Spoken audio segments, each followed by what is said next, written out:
যখন আমাদের মাঝে মধ্যে সেই কালচারটা শুরু হয়ে যাবে তখন অটোমেটিক আমাদের বাচ্চারা ভালো রেজাল্ট করতে পারবে। আমরা কখনো চিন্তা করতে পারি নাই যে আমাদের ছেলেমেয়েরা অত ভালো রেজাল্ট করবে। রেজাল্ট খালি মেট্রিক পর্যন্ত ভালো হলেই যে রেজাল্ট ভালো হয় সেটা নয়, কিন্তু রেজাল্ট ভালো হবে তার লাস্ট পর্যন্ত।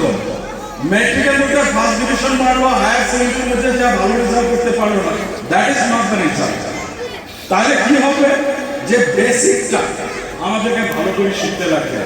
যার জন্য আমি এই স্কুলের যত টিচার আছে তাদেরকে অনুরোধ করব যে আপনারা একটু সময় দেন, স্কুলে তো থাকেন, জাস্ট দেখেন যে এদের ফাউন্ডেশনটা কি হয়েছে।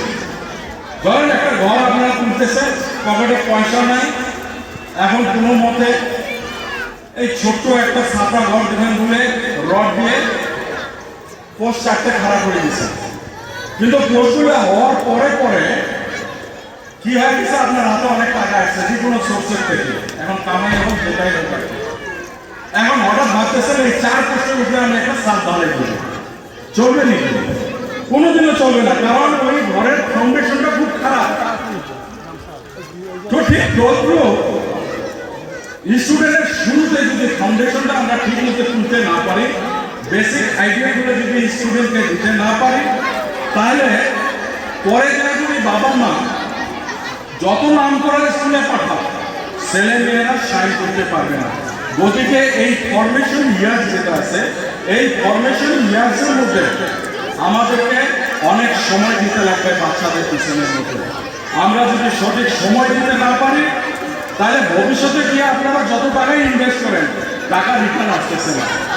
আমি আজকে এখানে আমাদের জেএন স্কুলের 2জন কৃতি ছাত্র আছে, এবং আমি সবসময়, আমি জানি ওনারা হয়তো আমাদেরকে ভুলে গেছে, but you are still the gem in our mind. We still give example to everywhere. যে জেএন স্কুল একসময় বলা হতো যে নকলের ভ্যালু, যে কোনো জায়গায় যদি স্টুডেন্ট পাস করতে না পারে, সারা মেঘালয় থেকে জেএন হাই স্কুলে আসছে পাস করতে পারবে।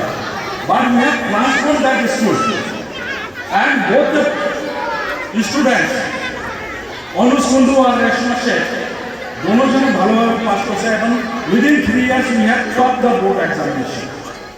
তো সেটা খালি যে ম্যানেজমেন্টের কৃতিত্ব এখানে সেটা নয়, কারণ টিচাররা যদি ভালোভাবে না পড়ায়, গার্জিয়ানরা যদি ভালোভাবে সুবিধা না দেয়, বাচ্চাকে ভালোভাবে যত্ন না নেয়, তাহলে স্টুডেন্ট কোনোদিনও সাইন করতে পারবে না। এখন কথা হলো অনেক হয়তো মনে মনে ভাবেন আমার তো ওই ক্যাপাসিটি নাই, আমরা কি পারবো, বাচ্চাদেরকে পড়াইতে গেলে এত লাখ টাকা লাগে। আপনারা বেশি দিন যাবেন না, আমাদের উদীয়মান নেতা, আপনার মেয়ে শিলংয়ে পড়তেছে,